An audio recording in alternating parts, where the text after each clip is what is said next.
வணக்கம். நம்ம சேனலுக்கு தொடர்ந்து ஆதரவளித்துக் கூட இருக்கும் நல்ல உள்ளங்களுக்கு நன்றி. ஈடியை அலற வைத்த சித்தராமையா, ஈடிக்கு எதிராக சொன்ன பரபரப்பு குற்றச்சாட்டுகள். எப்படியும் அந்த மூடாங்கிற கேஸை வச்சு அவருக்கும் அவர் மனைவிக்கும் தொல்லை கொடுக்கணும், அவரை முதலமைச்சர் பதவி விட்டு இறக்கணுங்கிறது பிஜேபியுடைய பிளான். தொடர்ந்து மூடா கேஸ் வேகமாக போயிட்டு இருக்கும்போது மூடா கேஸ் ஏன் வேகம் பெறலை? ஈடிக்கு வரக்கூடிய சிக்கல் என்ன? ஏன்னா இன்றைக்கி இருக்கக்கூடிய சூழ்நிலையில் பிஜேபி அதை பெருமளவுக்கு ஏன் அங்கே பிரச்சாரம் பண்ண முடியல? குறிப்பாக பார்த்திங்கன்னா இன்றைக்கி பிஜேபி 3 தொகுதியில் இப்போ கொஞ்ச நாளைக்கு முன்னாடி தேர்தல் நடந்தது. சென்னாப்பட்டினம் உங்களுக்கு தெரியும், சிக்ஷோன், சந்தூர் அப்படின்னு 3 தொகுதி. இந்த 3 தொகுதியிலையும் அதாவது குமாரசாமி பையனே நிற்கிறார் சென்னாப்பட்டினத்தில், அவரே தோக்குறார். அப்போ குமாரசாமிக்கும் பிஜேபிக்குமான உறவு சண்டை வருது. இன்னும் குறிப்பாக சொல்லணுன்னா பிஜேபிக்காரங்க சரியாக வேலை செய்யலைன்னு இப்போ குமாரசாமி சொல்ல ஆரம்பிச்சிட்டார். இப்படி ஒரு வெற்றி, அதாவது எம்எல்ஏ எலெக்ஷனில் நடக்கும்போது 135 தொகுதியில் காங்கிரஸ் ஜெயிக்குது, 65 தொகுதியில் பிஜேபி ஜெயிக்குது. அடுத்து வந்த எம்பியில் பார்த்தீங்கன்னா பிஜேபி சூப்பராக ஜெயிக்குது. சரி ஜெயிச்சிட்டோம், அடுத்து இடைத்தேர்தலில் மூடா கேஸை வச்சு ரொம்ப ஒரு வழி பண்ணுவோம் அப்படின்னு நினச்சிட்டு இருந்தா 3 தொகுதி ஒன்லியாவது ஜெயிக்கலான்னு பார்த்தா 3 தொகுதியிலையும் தோல்வி. இது பிஜேபிக்கு ஒரு பெரிய அதிர்ச்சி. அங்கே இருக்கக்கூடியவங்களுக்கு அதிர்ச்சி இல்லை. கர்நாடகா பிஜேபியை தெரிஞ்சவங்களுக்கு, நல்லா படித்தவங்களுக்கு, நல்லா தெரிஞ்சவங்களுக்கு தெரியும். 2 கோஷ்டி எப்பயுமே.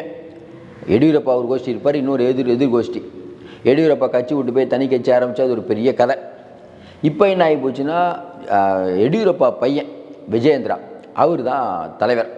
ஆனால் பார்த்தீங்கன்னா பசனகவுடா பாட்டகி, முன்னாள் மத்திய அமைச்சர், இப்போது எம்எல்ஏ பசனகவுடா பாட்டகி, 2 பேருக்கும் சண்டை. யாருக்கு? எடியூரப்பா பையன் விஜயேந்திராவுக்கும் பசனகவுடா பாசகிக்கும் சண்டை. இவர் ஒரு போராட்டம் அறிவித்தா இவங்க கலந்துக்க மாட்டுறாங்க, அவர் ஒரு போராட்டம் அறிவித்தா இவங்க கலந்துக்க மாட்டுறாங்க. 2 பேரும் மாறி மாறி திட்டுறதுனால இன்றைக்கி இருக்கக்கூடிய நிலைமையில், அதாவது சித்தராமையா மேலே திட்டுங்க அப்படின்னா இவங்க 2 பேரும் திட்டிக்கிட்டு இன்றைக்கி கை விடுறாங்க. குறிப்பாக பார்த்தீங்கன்னா அந்த விஜயபுராங்கிற இடத்துல ஆண்பாடா 1500 ஏக்கர் வக்பு வாரிய இடத்துல விவசாயிகள் விவசாயம் பண்ணிகிட்டு இருக்காங்க. அது இஸ்லாமியர்களுக்கு ஆதரவாக நம்ம சித்தராமையா இருக்காருன்னு போராட்டம் நடத்தணும்னு சொல்கிறாங்க. ஆனால் போராட்டம் பெருமளவுக்கு இல்லை. ஏன்னா பசனகவுடா பாட்டிக்கு போராட்டத்தை அறிவித்தா விஜயேந்திரா ஆட்கள் வரமாட்டுறாங்க. அப்போ பிஜேபி தடுமாறுது. இந்த நேரத்தில் இடி உள்ளே பூந்து சித்தராமையாவுக்கு பல தொல்லைகள். இப்போ சித்தராமையா என்ன பண்ணுறாரு? அவர் வச்ச கேள்வி தான் இன்றைக்கி பரபரப்பாக பேசப்படுது. என்ன கேள்வி? இடி கேஸ் போடுறது பிரச்சனை இல்லைங்க, ஆனால் இவங்க என்ன பண்ணியிருக்காங்கன்னா, என்னுடைய கேஸ் உச்சநீதிமன்றத்தில் வரத்துக்கு ஒரு நாளைக்கு முன்னாடி லோக் ஆயுக்தாட்ட அந்த விவரங்களை கேட்டிருக்காங்க. ஒரு நாளைக்கு முன்னாடி கேட்டு என் மேலே எப்படி இவங்க பிஎம்எல்ஏ ஆக்டில் குற்றம் சாட்ட முடியுங்கிறார். இது ரொம்ப வேல்யூபுல்லான பாயிண்ட்.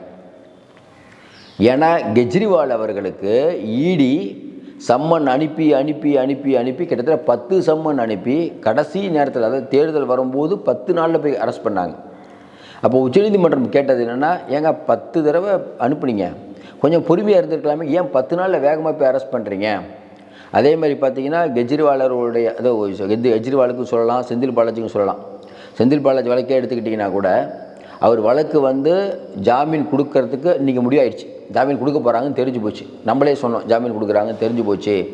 நீங்கள் வேணால் பாருங்கள், இடியோடைய வழக்கறிஞர் எனக்கு பல்லு வலி பேச முடியலன்னு சொல்லுவார், இல்லை அவர் உடம்பு சரியில்லைன்னு ஏதோ ஒன்று சொல்லுவாருன்னாங்க. அதே மாதிரி அவரால் வர முடியவில்லைன்னு சொன்னாங்க.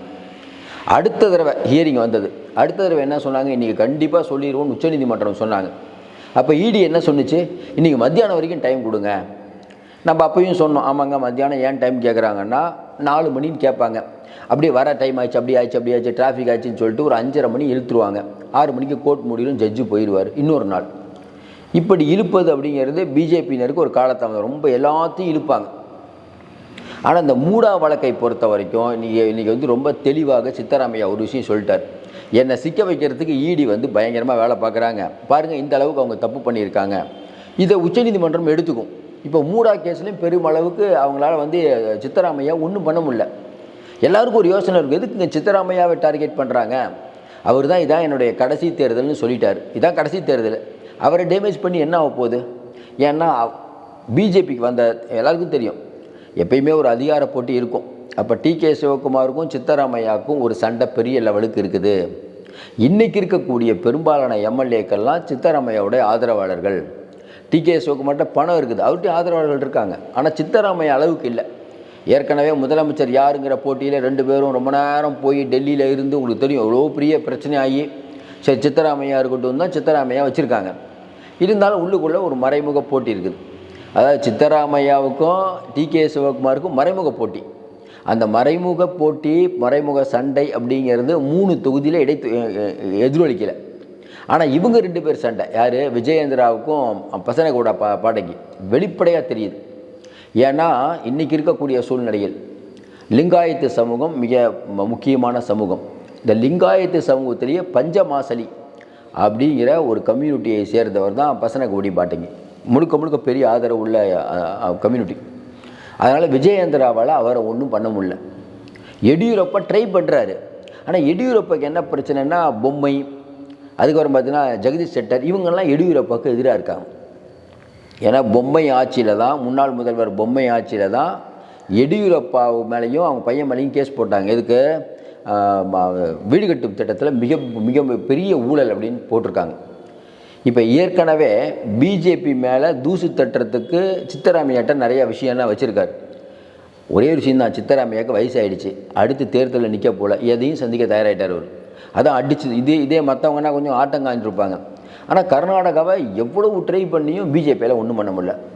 ஏன்னா இமாச்சல பிரதேசத்தில் ஒரு பிரச்சனை வருது, அங்கே இருக்கக்கூடிய எம்எல்ஏக்களை தூக்குறாங்க. அபிஷேக் சிங்வி யார், நம்ம ராகுல் காந்திக்காக வாதாடின அபிஷேக் சிங்வி, பிஜேபிக்கு ஒரு தொடர்ந்து தொல்லையை கொடுக்கக்கூடிய அபிஷேக் சிங்வி போய் நிற்க வைக்கிறார் ராகுல் காந்தி, அவரே தோக்குறார். ஏன்னா காங்கிரஸ் எம்எல்ஏக்கள் மாற்றி ஓட்டு போடுறாங்க. அந்த கவர்மெண்ட்டை கவுக்க ட்ரை பண்ணும்போது இதே டிகே சிவகுமார் தான் அங்கே போய் அந்த கவர்மெண்ட்டை காப்பாற்றினார். இன்றைக்கி இமாச்சல் கவர்மெண்ட் இருக்குன்னா அது டிகே சிவகுமார் தான். அப்போ கர்நாடகத்தை எப்படியும் பிடிக்கணும். இப்போ அடுத்து என்ன யோசனை, இப்போ இந்த வக்பு வாரிய விஷயத்தை வச்சு போராட்டம் நடத்தினா நடக்க மாட்டேது. இப்போ பிரகலாத் ஜோஷி அவர் தலைமையில் ஒரு குழு, எது கர்நாடக எம்பிக்கள் குழு, ஐயா அமித்ஷாவை பார்த்து ஐயா நீங்கள் தலையிடணும், ரொம்ப பிரச்சனையாக இருக்குது அப்படின்னு சொல்லிட்டாங்க. இப்போ என்ன சிக்கல்னா, இப்போ 2 பேரில் யாராவது ஒருத்தரை நீங்கள் தொட்டிங்கன்னா இன்னொருத்தருக்கு பிரச்சனை ஆகிடும். அமித்ஷாவுக்கு ஒன்று தலைவலி தாங்க முடியாமல் சரின்னு சொல்லிட்டு பிரகலாத் கோடங்கி, பசனகவுடா கோடங்கிக்கு நோட்டீஸ் கொடுத்துருக்காரு. ஏன் நீங்கள் இந்த மாதிரி பண்ணுறீங்க நோட்டீஸ் கொடுத்துருக்காரு. இப்போ பசனகவுடா பாட்டங்கி இருக்கார்ல, அவர் விளக்கம் கொடுப்பார். ஏன்னா மேலே பிஜேபி தான் கவர்மெண்ட்டு விளக்கம். ஆனால் இனிமேல் செயல்பட மாட்டார். அவர் செயல்படுறது மட்டும் இல்லை, உள்ளடி வேலை நிறையா பண்ணுறாருங்கிற பிரச்சனை வருது. அதாவது காங்கிரஸ் தரப்புக்கு சில விஷயங்களை சொல்கிறாருன்ட்டு. இதுதான் பிஜேபிக்கு இன்னும் பிரச்சனை. ஏன்னா பிஜேபி என்ன நினச்சிட்டு இருக்குதுன்னா, மூடா கேஸை வச்சு ஐயா சித்தராமையா உள்ளே தள்ளணும். இப்படி போயிட்டு இருக்கும்போது நம்ம ஏற்கனவே சொன்ன மாதிரி 2 கோஷ்டிகளாக பிரிஞ்சிருக்கிறது. இன்றைக்கி அங்கே கோஷ்டி சண்டை அதிகமாகிடுச்சு. இவங்க கோஷ்டி சண்டையே தீக்க நேரம் இல்லைன்னா எப்படி நீங்கள் சித்தராமையாவை தேய்ப்பீங்க? அதனால் பார்த்தீங்கன்னா பெரிய அளவுக்கு பெருசாக ஒன்றும் இல்லை. பிஜேபி என்ன பண்ணாங்க, தசரா பண்டிகை நடக்கும்போது கொஞ்ச நாளைக்கு முன்னாடி ஒரு தசரா பண்டிகையை கர்நாடகத்தில் கொண்டாட முடியவில்லை. சொன்னது யார், ஐயா மோடி. அவர் தான் பிரைம் மினிஸ்டர். பிஜேபிக்காரன் எந்த அளவுக்கு கரெக்டாக பண்ணுவாங்கன்னு தெரியும். ஃபங்க்ஷனை கொண்டாட முடியலன்னு அவரே சொல்கிறார். ஏன்னா இன்றைக்கி பொறுத்த வரைக்கும் கர்நாடகாவில் பிஜேபியினர் அடங்கி ஒடுங்கி இருக்காங்க. அந்த அளவுக்கு அவங்கள அடக்கிட்டார் டிகே சிவகுமார். இந்த 3 தொகுதி ஜெயிச்சிருந்தா கொஞ்சம் உற்சாகம் இருக்கும். 3 தொகுதி அடி வாங்கினதுனால குமாரசாமியும் ரொம்ப அதிருப்தியில் இருக்கார். அவங்க பையனே தோக்கடிச்சிட்டாங்க, நகில் குமாரசாமி. அப்போ இவ்வளவு பிரச்சனைகள் இருக்கும்போது மூடா பிரச்சனை எப்படி எடுப்பீங்க? அது ஒரு பெரிய சிக்கலாக போகுது. இப்போ பிரகலாத் ஜோஷி போய் அமித்ஷாட்ட கொடுத்துருக்காரு. இப்போ நோட்டீஸ் கொடுத்துட்டாங்க பசனகவுடா பாசங்கிக்கு. ஆனாலும் பிரச்சனை தீர்ந்த பாடில்லை. சரி, இதெல்லாம் ஒரு பக்கம் போயிட்டு இருக்கும்போது இப்போ உச்சநீதிமன்றத்தில் இடியை சரமாரியாக வெளுத்து வாங்கிட்டார். இப்போ இடி ஒருத்தரை கார்னர் பண்ணுறாங்க அப்படின்னா, ஏற்கனவே நம்ம ஹேமந்த் சோரனை பார்த்துருக்கோம். ஹேமந்த் சோரனை பண்ணாங்க, அவர் முதலமைச்சர் பதவி விட்டு இறக்குனாங்க. ஆனால் நீங்கள் தொடர்ச்சியாக பார்த்தீங்கன்னா மூடா கேஸ் தொடர்ந்து மூடா கேஸ் போயிட்டு இருக்குது. ஆனால் ஏன் சித்தராமையாவை கை வைக்க முடியல? அரசாங்க வீடுகளை அவங்க மனைவி பார்வதிக்கு கொடுத்ததாக தான் மூடா கேஸ். அவருக்கு வேண்டியப்பட்ட முக்கியமான ஒருத்தர் வீட்டில் எல்லா வீட்லையும் ரைடு பண்ணாங்க, ஏகப்பட்டது பண்ணிட்டாங்க எல்லாமே. அதாவது ஆதாரங்கள் சரியாக இருந்தால், ஆதாரம் சரியாக இல்லைன்னாவே பிஜேபி தூக்கும். ஆதாரம்லாம் சரியாக இருக்குதுன்னு இடி சொல்லுது. ஏன் நம்ம சித்தராமையாவை தூக்க முடியல அப்படின்னு கேட்டால், இல்லைங்க அதில் நிறையா சட்ட சிக்கல் இருக்குது, இவங்க நிறைய தவறுகள் பண்ணிட்டாங்க. ஏற்கனவே அந்த அந்த அம்மா யார் பார்வதி, அவங்க என்ன சொல்லிட்டாங்க, அப்படி அரசு நிலம் எனக்கு தப்பாக ஒதுக்கி தந்தால் நான் திருப்பி தந்துடுறேன்னு சொல்லிட்டாங்க. இஷ்யூ அப்படிங்கிறது பார்த்தீங்கன்னா இன்றைக்கி இதில் மூடா கேஸில் சித்தராமையா நேரடியாக சம்மந்தப்பட்டிருக்காரு அவர் கையெழுத்து போட்டு தான் கிடைச்சதுங்கிறதுக்கு இது வரைக்கும் வலுவான ஆதாரம் எதுவும் இல்லை. அது ஒரு சின்ன பெரிய சிக்கல். அதுவும் இல்லாமல் இன்றைக்கி பிஎம்எல்ஏ ஆக்ட்டுங்கிறதே ரொம்ப கேள்விக்குறி ஆயிடுச்சு. இதே மூடா கேஸை வச்சு சித்தராமையாவை முதல்ல நீங்கள் அரெஸ்ட் பண்ணிங்கன்னா வேலை, இப்போ அரெஸ்ட் பண்ணால் நிற்காது. ஏன்னா செந்தில் பாலாஜிக்கு ஜாமீன் கொடுத்ததை வச்சு நிறைய பேருக்கு ஜாமீன் கொடுத்துருக்காங்க. கெஜ்ரிவாலுக்கு ஒரு பெரிய ரிலீஃப் கொடுத்து அனுப்பிட்டாங்க. ஹேமந்த் சோரன் வெளியில் வந்துட்டார். நமக்கு தெரிஞ்சு ஈடியில் போன பெரும்பாலானவங்க வெளியில் வந்துட்டாங்க. அப்போ ஈடிங்கிறதுக்கு ஒரு பெரிய மரியாதையே இல்லை. உச்சநீதிமன்றம் கவனமாக பார்க்குது. இனிமேல் நீங்கள் வந்து யார் பேர் மேலேயும் பொட்டாமுதோ போட்டுற முடியாது. அப்போ மூடா கேஸை வைத்து சித்தராமையாவை வளைக்கலான்னு பார்த்தது பெரிய ஒரு அடி வாங்கிட்டு இன்றைக்கி பிஜேபி உட்காந்துருக்குது. இந்த பக்கம் பார்த்தீங்கன்னா ஆந்திராவில் சிஐடிக்கு வந்து நம்ம ஆந்திரா போலீஸ் அவங்க என்ன பண்ணுறாங்கன்னா, நம்ம ஜெகன்மோகன் ரெட்டியில் அவருக்கு பக்கத்தில் இருக்கக்கூடிய மிக முக்கியமான ஒருத்தர் ராஜ்யசபா எம்பி, அவருடைய பையன் மேலே இப்போ கேஸ் போட்டிருக்காங்க நேற்று. அதை பற்றி நம்ம விரிவாக பேசணும். ஏன்னா அவங்க கட்சியை உடைக்கிறதுக்கு ராஜ்யசபா எம்பி மேலே கேஸ் போட்டிங்கன்னா அவங்க பையனை வந்து கேஸ் போட்டிங்கன்னா இப்போ அவர் ஆட்டோமேட்டிக்காக ஆடுவார். அப்போ ஜெகன்மோகனை அடிக்கிறதுக்கு அங்கே சில வேலைகள் பண்ணிகிட்ருக்காங்க. இப்படி பிஜேபி எல்லா இடத்துலையும் பண்ணுவாங்க. இப்போ லேட்டஸ்ட் என்ன சொல்கிறாங்க, அமித்ஷா வந்து மகாராஷ்டிரா முடிச்சிட்டாரு, ஜெயிச்சிட்டார். தொடர்ந்து நம்ம என்ன தான் இவ்வளோ தூரம் சொன்னாலும் ஹரியானா ஜெயிக்கிறாங்க. எங்கே போய் ஒரு எலெக்ஷன் நடந்தாலும் அந்த ஏரியாவை முழுக்க அங்கேயே உட்காந்து பண்ணி ஜெயிச்சுட்டு வராங்க. இதை மற்ற கட்சிகள் கற்றுக்கணும். இப்போ முடிச்சுட்டு இப்போ என்ன பண்ணாலும் கர்நாடகா தான் அடுத்து. கர்நாடகாவில் ஆப்ரேஷன் தாமரைன்னு சொல்லிட்டு ஆளை தூக்கணும். ஏற்கனவே இதை ட்ரை பண்ணாங்க. அப்போ நீங்கள் என்ன நினைக்கிறேன், எப்படிங்க அது 135 காங்கிரஸு, வெறும் 65 தான் பிஜேபி, எப்படி ஆட்சியை கவுக்க முடியும்? அப்போனா கிட்டத்தட்ட இதை உங்கள் கணக்கெல்லாம் பார்த்தா ஒரு 60 பேரில் வரணும், பாதியாவது வரணும்ல.